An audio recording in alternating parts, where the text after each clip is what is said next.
初心者用日本のロードバイクについて、シマノ社のコンポーネントごとにカタログを見て値段を比較。内容です。目的、ロードバイクという自転車について、コンポーネントについて、ロードバイクの分類、メーカーのカタログ価格、結論という流れでいきます。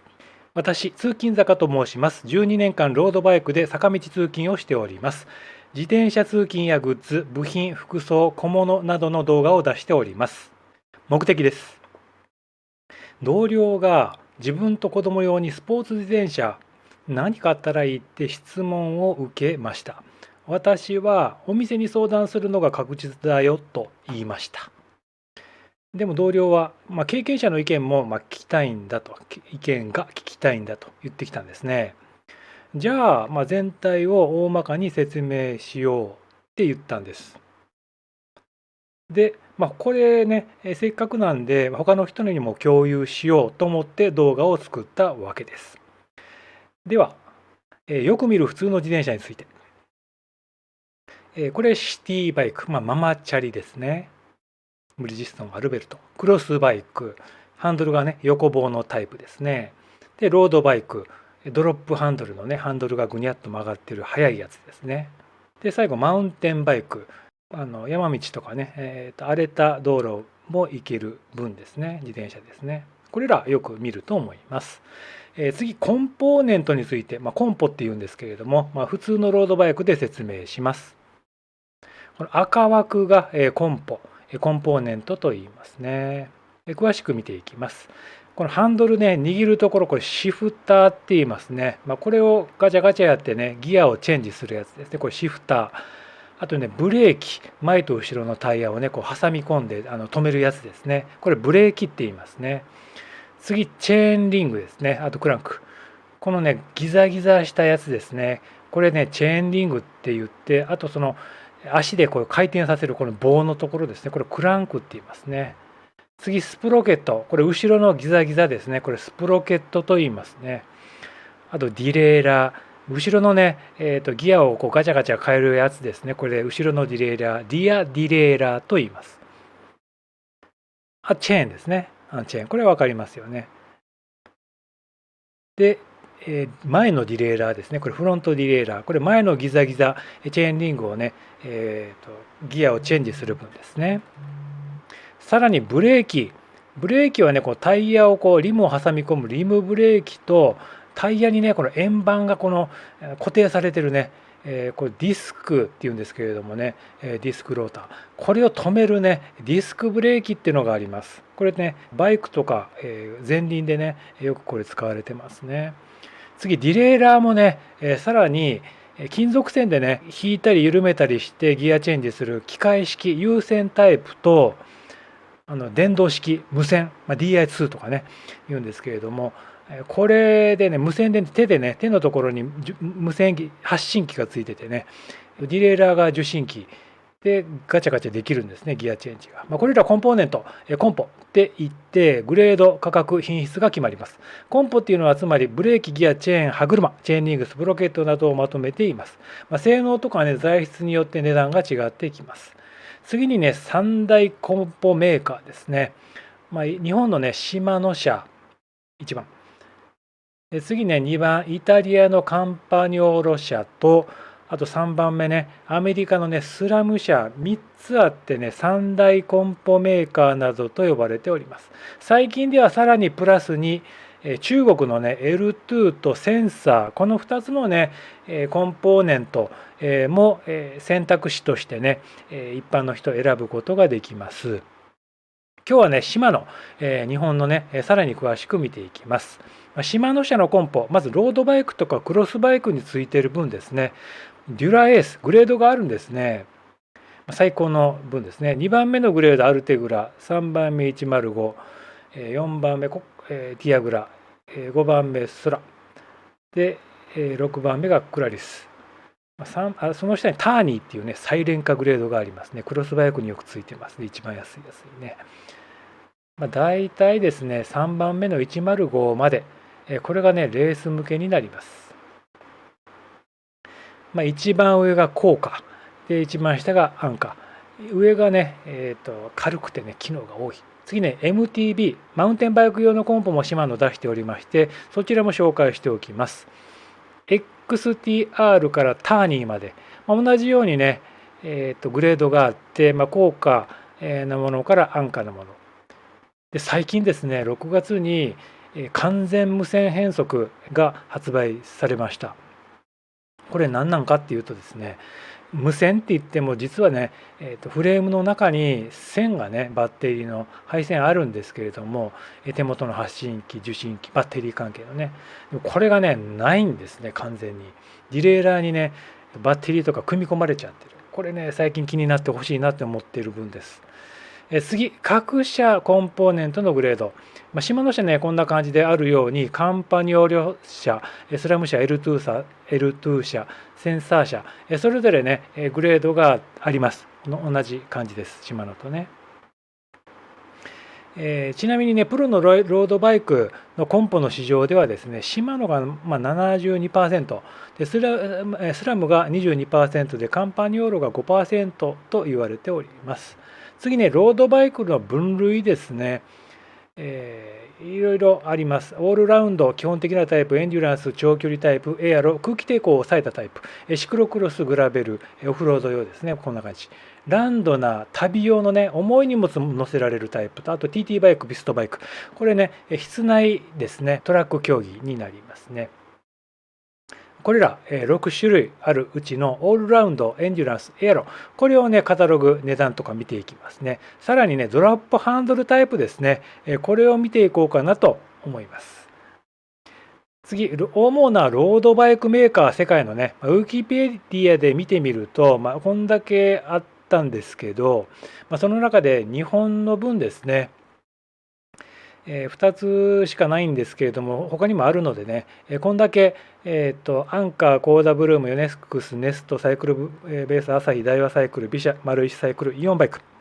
これらをですね、今回カタログ、値段比較していこうかなと思います。各メーカーホームページを見ていきます。まず、アンカーですね。これ、ブリヂストンのアンカーですね。これね、R9 ですね。一番上のグレードになりますね。100万超えてくるんですよね。いいやつはね。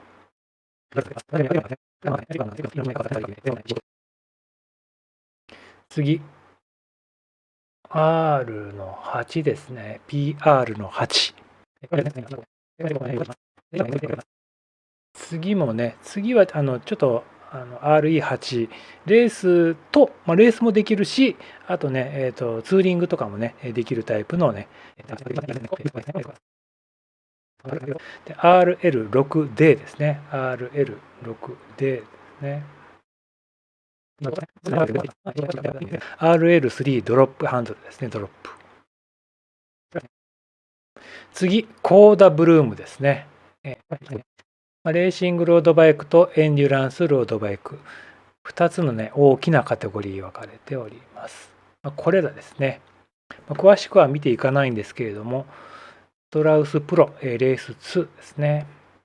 これね、フレームだけなんでちょっと安くなってるんですけれども、ストラウスレース3、ね、レース2、ストラウスディスク。これはね、これはちょっとMTB のコンポなんで、ちょっとこれ省きますね。でストラウス24と、これら、ね、カタログ、後見ていきますね。で、エンデュランスロード、ファルナ、ですね、ファルナの105とか、ティアグラとか、クラリスとかね、これらがラインナップですね、コーダブルームのね。次、ヨネックスですね。ヨネックス、テニスとかね、ラケットとか有名ですよね。ロードバイクのフレームも作ってると。で、さらにコンポ乗せてね、完成車も作ってるということです。デュラエース、あとアルテグラ、ラインナップがありますね。これフレームだけですからね、51万円ね。こっち57万円ですね。で、デュラエースのしたら120万円超えてくると。で、アルテグラを乗せていく、セカンドグレードのね。で、次、グローエントね。これもね、フレームだけで34万とかね、しますね。で、105乗せて50万超えちゃう、DI2 ね、無線。無線高いんですね。で、49万5千円。これもね、無線だと思います。次、ネストですね。プレミアモデルとスタンダードモデル2つに大別されております。こんだけね、いろいろ大別されるうちのロードバイクですね、見ていきます。プレミアとスタンダードね。オルタナですね。19万5千円ですね。スタンダードですね。パラドね。12万9800円。12万1000円か。2024年モデルね。で、ファラドの、9万6800円の分ですね。コンポがね、多分下がっていくんですね。値段が違う。フレーム同じですね、多分。次、サイクルベース朝日。こちらもね、サイクルベース朝日、スポーツサイクルのカテゴリーで、他のメーカーもね、取り扱ってるんですけど、朝日がだけのね、分になるとプレシジョン。6万8000円の分と、ディスクブレーキのね、10万超えてくるやつですね。2種類ね。次、ダイワサイクルね。オルトマとルプスですね。8万3600円ね。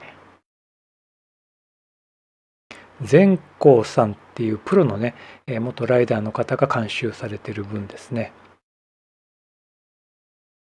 次、ビシャですね。これもね、フルカーボンをね、お手頃な価格でという会社がね、そういう思いというか、で作られてるそうですね。8号機、105ですね。20万円ですね。次、6号機ですね。25万円ですね。大体ですね、20万超えてきたらフルカーボンとかですね。他のメーカーはもっと高いかもですね。ビシャ安い方ですね。次、丸石サイクル。ロですね。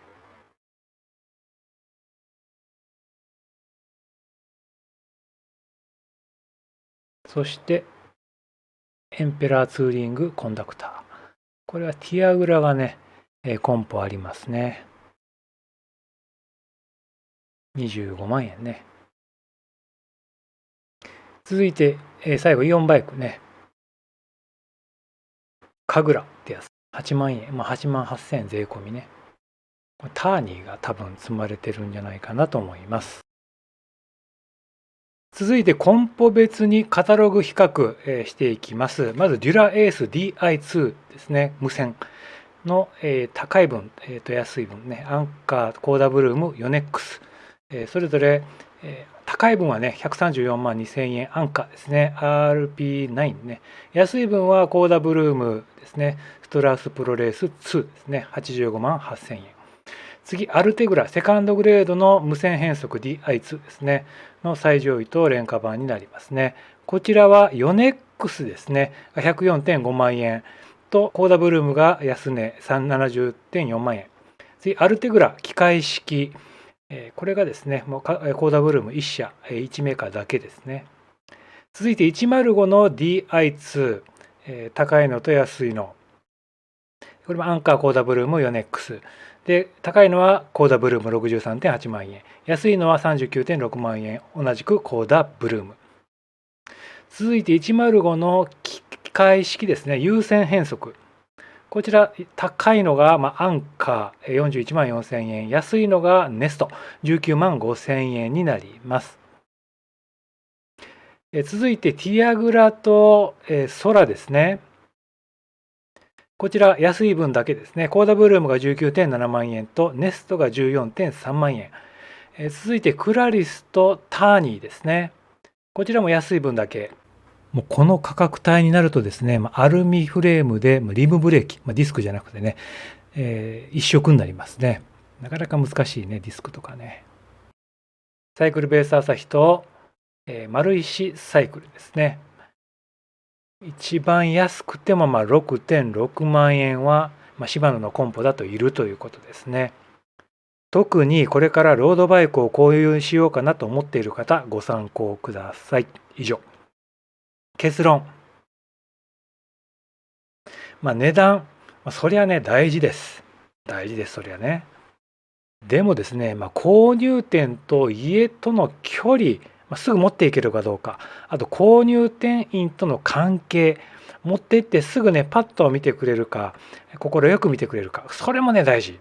私で言うとですね、私の場合、最初ね、10万円、近くの近所のね、自転車屋さんで105ジャイアントのね、買いました。ロードバイクですね、アルミフレーム。続いて買ったのがアルミフレームの3万円クラリスですね。これ7部組ですね、通信販売で買いました。で次、バラカンでですね、28万円、デュラエースのコンポを集めてですね、自分で作ったんですね。フレームはね、これカーボンですね、フルカーボン。ジャイアントの OEM のね、カーボン製の部ですね。で、最後、やっぱりね、本物のジャイアントがいいということで、フレームだけもう1回5万円で購入して、デュラエース乗せ替えて、今に至っているわけですね。こちらもご参考ください。ご視聴ありがとうございました。通勤坂コミュートヒルでした。